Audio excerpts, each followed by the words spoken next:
Hello, boys and girls. This is Teacher Leo para a aula de Geography. Como é que vocês estão, galerinha do sexto ano? Todo mundo firme e forte, todo mundo cheio de energia, todo mundo super disposto a voltar para as aulas. Eu tenho certeza que muitos de vocês... não, teacher, não. Ainda estou com preguiça, ainda estou...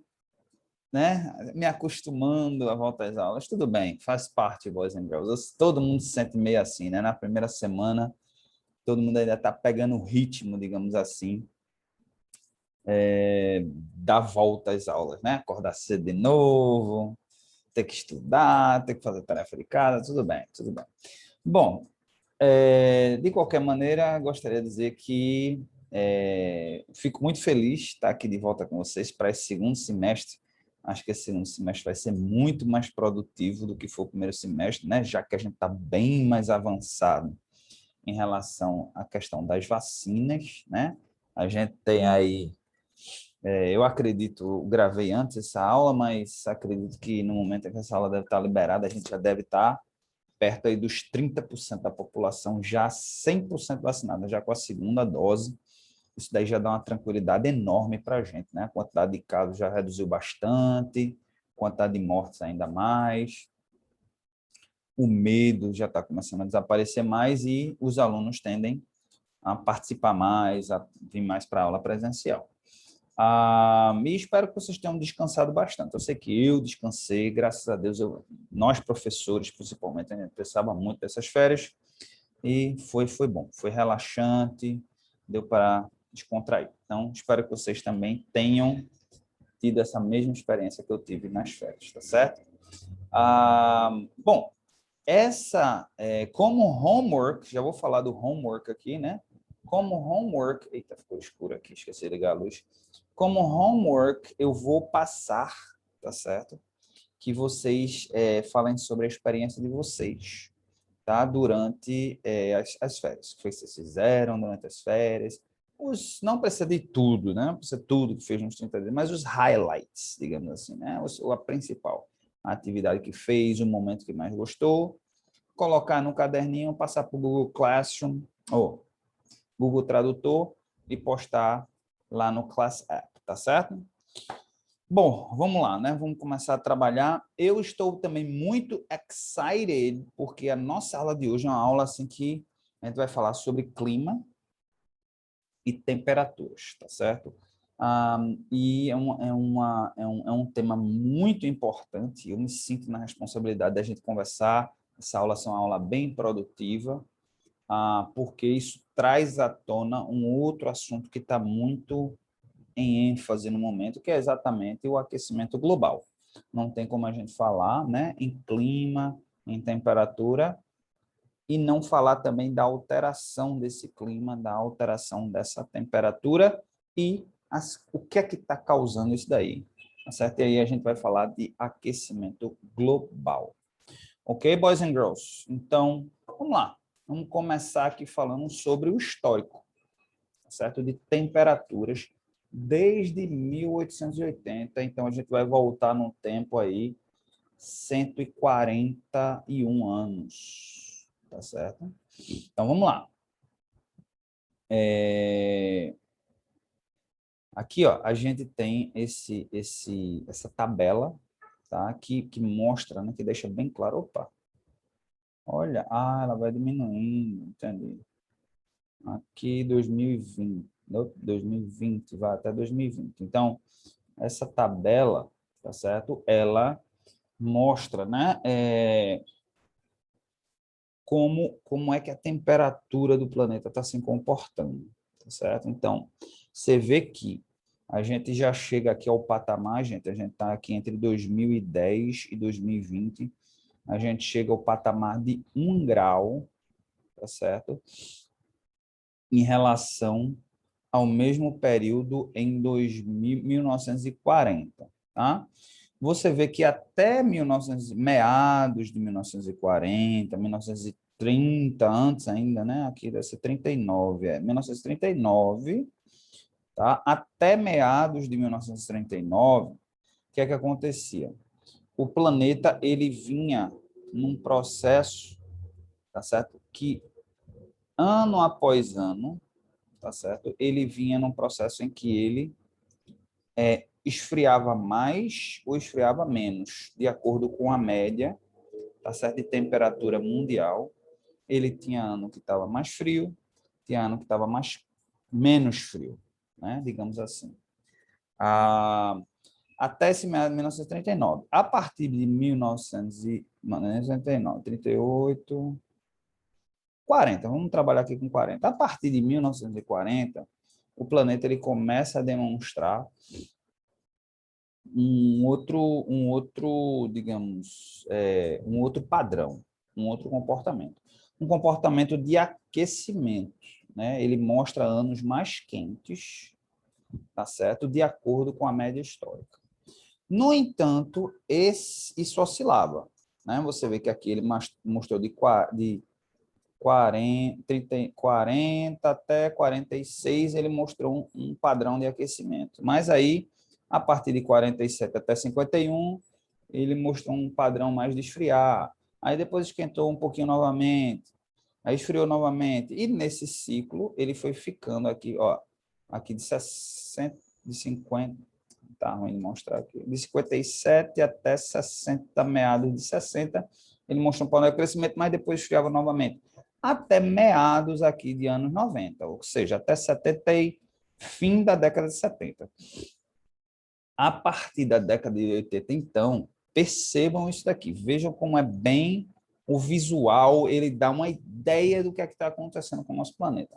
A partir daqui, ele começa a crescer o aquecimento e começa a crescer realmente de uma que a gente chama, vocês vão aprender isso, vocês só vão aprender talvez isso lá no ensino médio, mas de maneira exponencial. Ou seja, ele não só cresce, como ele acelera. Existe uma diferença entre crescer e acelerar.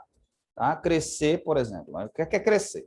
Vamos crescer 2% todo ano. Então, um ano é 2, outro ano é 4, outro ano é 6, outro ano é 8. Então, você vê que o crescimento, se você cresce 2% ao ano, ele tem um crescimento constante, mas não tão veloz. Exponencial é quando você multiplica. Um ano é 2, no outro é 4. Então, ficou parecido, mas no outro ano já é 8. No outro ano já é 16. No outro ano já é 32. Você vê que o crescimento exponencial, tá certo? Ele é muito maior. E a gente está percebendo isso a partir da década de 80, porque está percebendo esse crescimento, esse aumento vertiginoso da temperatura. E aí você vem aqui, olha para a tabela aqui, mas professor, de 80 para cá, então 40 anos, em 40 anos só cresceu 1 grau a média, né? Só a média mundial só cresceu, só aumentou 1 grau. 1 grau é uma besteira, professor. O que é 32 graus para 33 graus, né? O que é? A questão é o seguinte, pessoal. Eu não tenho números, né? Mas para cada grau que a temperatura aumenta, milhões e milhões de litros de gelo derretem, tá? No Polo Norte, né? No Polo Ártico e no Polo Antártico. Muito mais no Polo Norte, porque no Polo Norte a gente não tem terra, a gente não tem continente, a gente não tem rocha, né? Aí não tem um continente embaixo. A gente tem uma camada de gelo. Lá no Polo Norte, que a gente tem uma camada de gelo. Essa camada de gelo é tão densa, né? Obviamente que você pode andar por cima dela, você pode fazer tudo. Mas você não tem nada. O Polo Antártico, não. O Polo Antártico, embaixo do gelo, ele é um continente coberto de gelo. Então, o Polo Ártico ele tem uma tendência maior de descongelar, número 1. E número 2, você tem mais água, porque você tem centenas de metros de camada de gelo. Tá?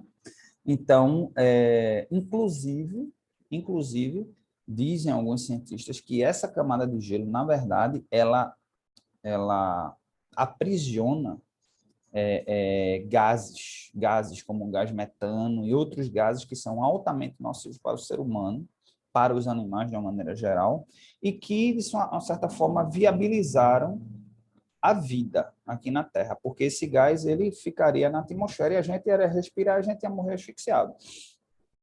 Porque a gente não tem como sobreviver respirando gás metano, nem os animais. Então, dizem alguns cientistas que esse gelo também tem essa função de prender esses gases lá dentro. E uma vez ele derretendo até um certo ponto, tá certo? Ele pode liberar novamente esses gases na atmosfera. E uma vez liberando esses gases na atmosfera, ele pode nos asfixiar, tá? Então, assim, a gente tem que ter muito cuidado, tá? E, e o fim pode estar até mais perto do que a gente imagina, né? Eu acho que eu cheguei a falar com vocês sobre um seriado, né? Um documentário lá no Netflix, daquele David Attenborough, né? Que é o Planeta em 100 anos, uma coisa desse tipo, em que ele fala que como o planeta era, no momento que ele nasceu, se eu não me engano, ele nasce 30, ele tem 90 e poucos anos, é isso mesmo, ele nasce 30, e aí ele vem até os 92, 93 anos dele, de agora, foi filmado em 2020. E aí ele mostra quanto que foi destruído e ele viu essa destruição, né? Ele já em 50, ele nasce em 30, em 50 ele já está viajando pelo mundo, então várias florestas, ele vai florestas ali na Ásia, né? E o que era um dia era uma floresta, e tem filmagens, né? Na floresta densa, cheio de animais, ele ia muito ver os orangotangos, né? E hoje, quando você volta, essa floresta praticamente toda destruída, você tinha não sei quantas mil indivíduos, né, da espécie, hoje em dia você tem pouquíssimos, então ele mostra ao redor do mundo o que é que está acontecendo, tá? Então, assim, muita coisa ruim. Eu tenho uma notícia que eu só lembrei agora, depois que comecei a dar aula, mas é uma notícia que foi liberada um dia antes de eu ter gravado essa aula, tá? E é uma notícia assim que... E ele fala isso. Ele fala no documentário dele que se o planeta Terra, que se a floresta amazônica, tem um momento que ele se dedica em especial à floresta amazônica, né? Até porque é um momento da história que mais está sofrendo desmatamento da floresta amazônica, e ele diz que se a floresta amazônica chegar a um processo de desmatamento de 50%, tá, da sua floresta, ela vai ser completamente dizimada, porque aí iniciaria-se um processo de desertificação. Ou seja, se você destrói 50% da floresta amazônica, ela não tem mais condição de se sustentar. E aí ela começa a se autodestruir. Vou dar um exemplo, assim, um exemplo bem... É como se uma floresta é um organismo, né? Como nós somos um organismo. A gente tem vários órgãos, e esses órgãos nos ajudam a sobreviver. E a gente precisa desses órgãos, precisa de praticamente todos eles. Tem alguns aqui que já não tem mais necessidade, mas mesmo assim, o apêndice, tem uns órgãos aqui que já perdeu o sentido. Mas assim, a gente precisa de todos eles. Mas se você começa a destruir o seu organismo, chega um momento em que você vai estar vivo, mas você já entrou num processo automático de destruição. Então, você não vai ficar vivo por muito tempo. Não importa mais o que você faça. Então, por exemplo, se eu começo a arrancar os dentes da minha boca, aí eu já não tenho como mastigar a comida, eu já tenho que comer uma comida pastosa, eu vou ter que engolir a comida inteira. Isso já prejudica o meu estômago. Eu danifico um rim, eu retiro um rim e só fico com outro. Então, dá para sobreviver com um rim? Dá, mas ele vai ficar sobrecarregado, né? Eu começo a ter um hábito de vida totalmente não saudável, né? E aí começa a prejudicar órgãos como o fígado, como o estômago, como o intestino. Bom, o que é que vai acontecer? Vai chegar um momento que meus órgãos vão estar, o coração, né, comendo muita porcaria, muito McDonald's, tal, comendo muita carne demais, carne vermelha demais. Vai chegar um ponto tal que o seu organismo já não vai ter mais retorno, né? Não vai ter mais volta. Eu vou parar agora. A partir de agora, parei. A partir de agora, eu só vou me alimentar bem. A partir de agora, eu vou exercitar. A partir de agora, não vai ter mais volta. entendeu? E aí você vai entrar num processo em que você vai acabar morrendo. É mais ou menos isso que vai acontecer. Ele diz no documentário dele que aconteceria com a Amazônia se a gente chegar a um processo de 50% de destruição dela. Se eu não me engano, a gente já destruiu mais de 30%, 30 e tantos por cento, ela já foi destruída. Então, falta pouco mais de 10%. A gente deve ter aí entre 10% e 20% a mais, que a gente, ao destruir, a gente automaticamente acabou com ela. Ela vai entrar, ela vai passar a se autodestruir. Então, saiu essa notícia aqui, deixa eu colocar aqui, Amazon, vê se aparece aqui, Amazon Rainforest. Que fala news, deixa eu colocar aqui news, porque saiu uma coisa bem interessante sobre ela. Aqui, Amazon Rainforest, vou no The Guardian aqui, que é o Amazon Rainforest.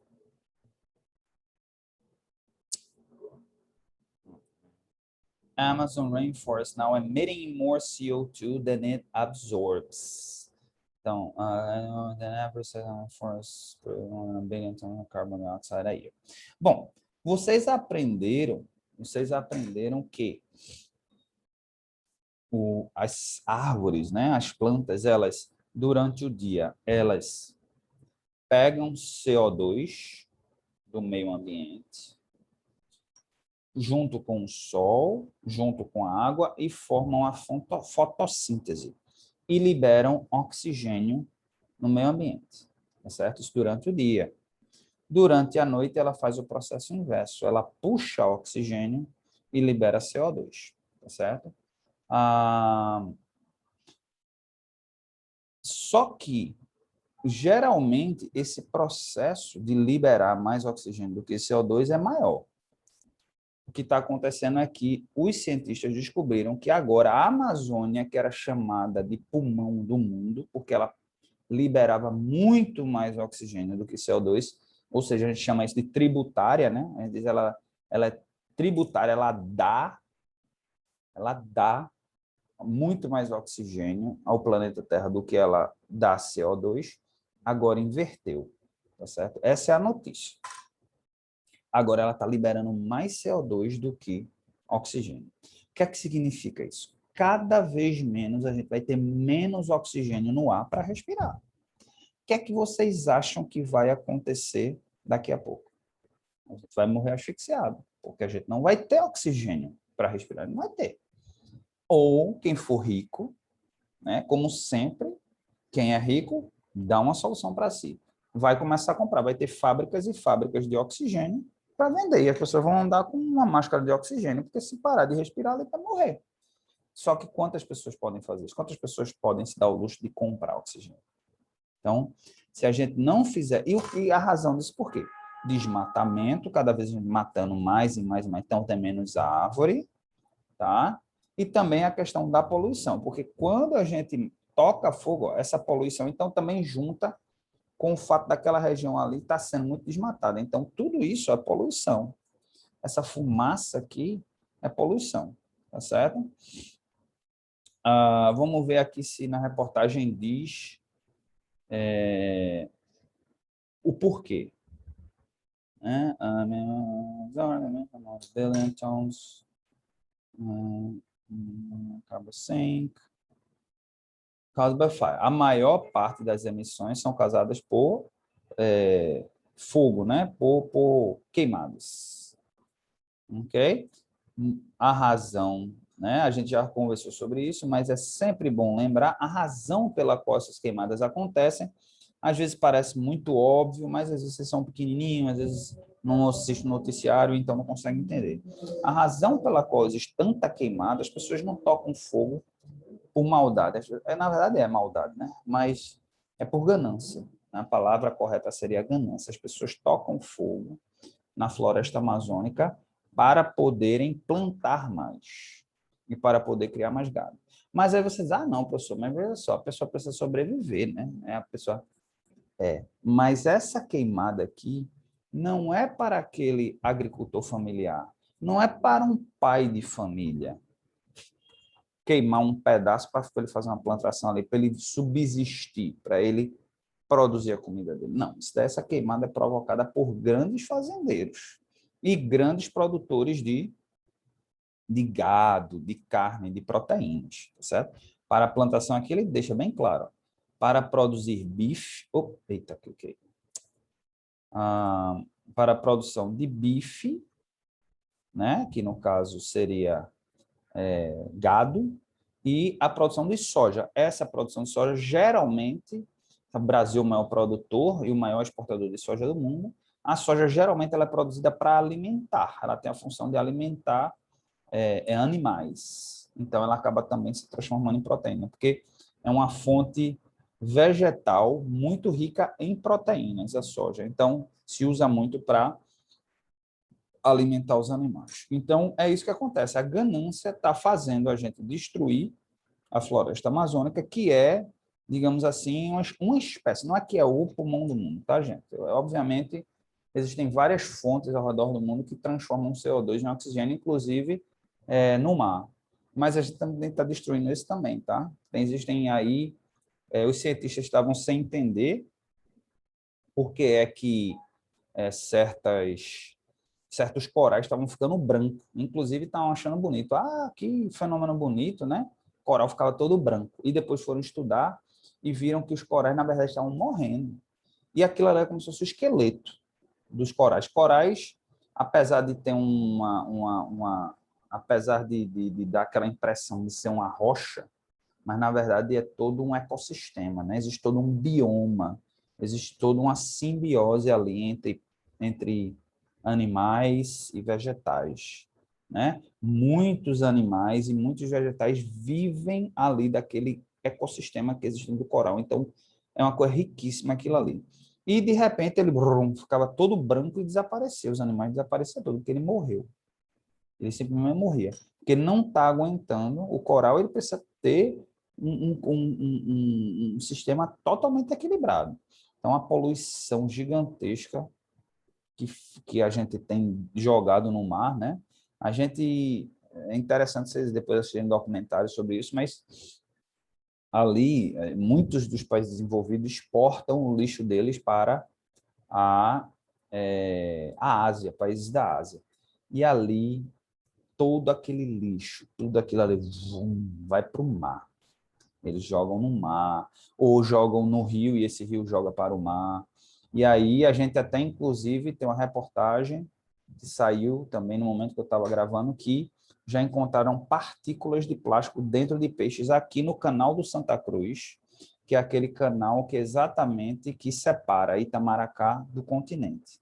Ou seja, o que acontece é o seguinte, esse plástico que a gente usa, essas sacolas plásticas, elas quando entram no mar, elas demoram 100 anos, acho que vocês já devem ter, né, o professor de ciência ter falado para vocês, demora 100 anos para ela se dissolver, e elas vão se quebrando em micro partículas. O que é que acontece?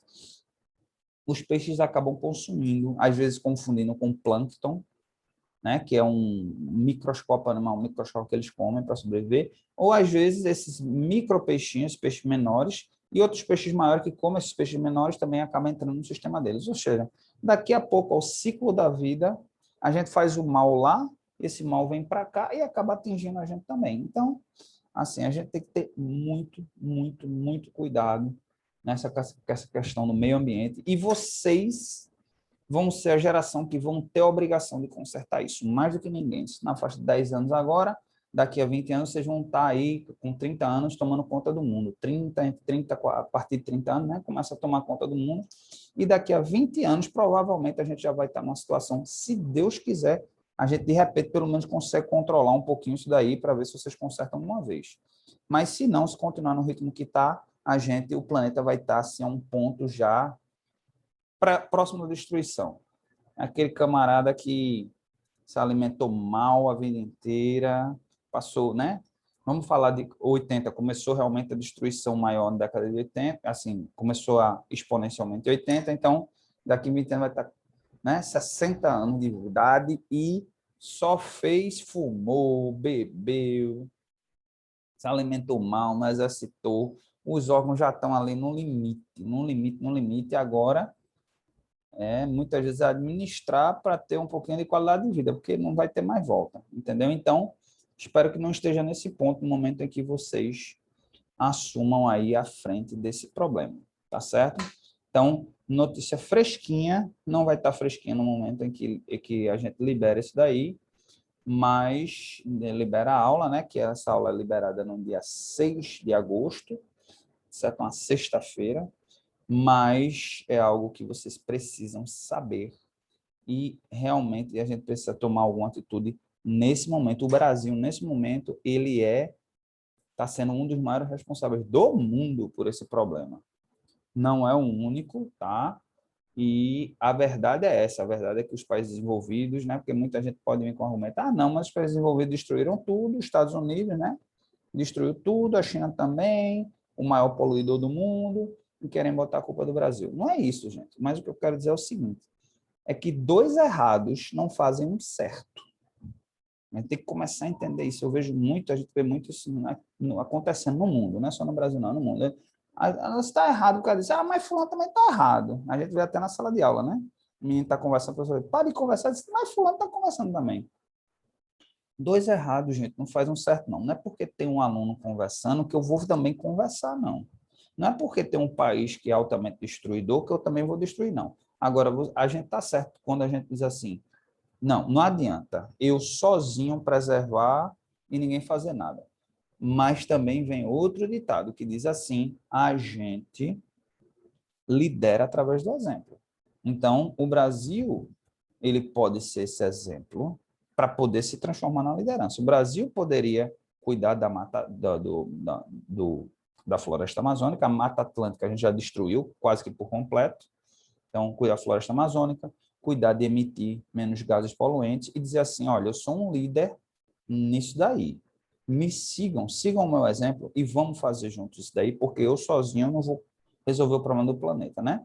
Então, a gente tem que assumir, o Brasil tem que assumir esse papel de protagonista, de líder no mundo, porque o Brasil é líder, deveria ser líder mundial. O Brasil tem tudo. O Brasil é um dos países mais ricos que existe no mundo, tá certo? Sem sombra de dúvida, pelo menos de recursos naturais, de recursos humanos. A gente tem um povo inteligentíssimo, um povo miscigenado. A miscigenação é bom, gente.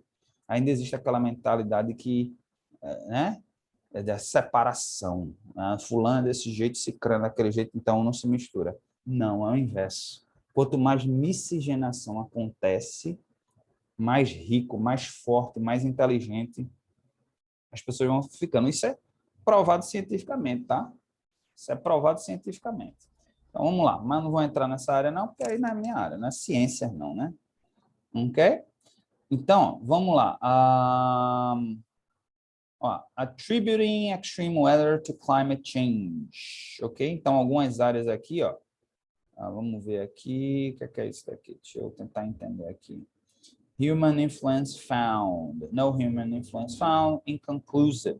Então, aqui, ó. Pronto. Então, era aquilo que eu estava falando, né? Aqui, influência, né? Aqui de vermelho. Aqui, ó. As mazelas, digamos assim, que estão acontecendo no mundo, né? Esse vermelhinho são de coisas mazelas, coisas ruins que o meio ambiente, que a temperatura tem trazido para o mundo e para os seres humanos. E aqui esse vermelhinho é quando existe uma influência do ser humano. Então aqui você vê que os Estados Unidos, ó, praticamente os Estados Unidos, o mapa dele todo tomado, né? De influência humana e coisa ruim acontecendo. Aí a gente tem aqui na Europa também, a Europa pelo menos essa área, a Europa oriental, a Europa Ocidental, nessa região mais aqui dos países da União Europeia, também praticamente. Aí você tem aqui, ó, esses países do sul asiático e da China, também, Aí você tem a Austrália, tomada, né? E o Brasil você tem menos, porque o Brasil, por conta da floresta amazônica, por conta também da nossa matriz energética, ainda não é um grande poluidor, tá certo? Mas está se tornando cada vez, né? Vamos ser melhor do que a gente era, não pior do que a gente era, tá certo?